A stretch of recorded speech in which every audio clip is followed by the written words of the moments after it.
the colonial period, mid-1600s, there was no such thing as white people.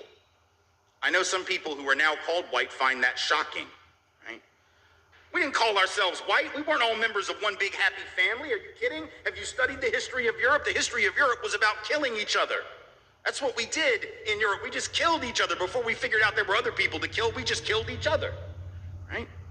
I mean, that was the history of Europe. The English hated the Irish, right? Northern Italians didn't even think that Southern Italians were Italians. The Germans hated everybody, and everybody hated their ass right back, right? There was no team called white, no race called white, but all of a sudden, in the middle of the 1600s, there was. Why? Why was it suddenly necessary to create this thing called the white race? Well, because rich people can count, that's why.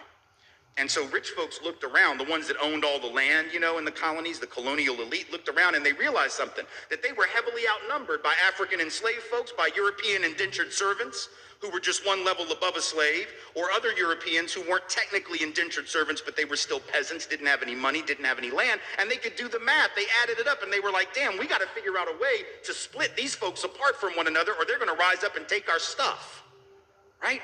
Because after a while, these black folks who were enslaved Africans and these quote unquote white folks who were poor Europeans are going to figure out they're all getting played by these rich people.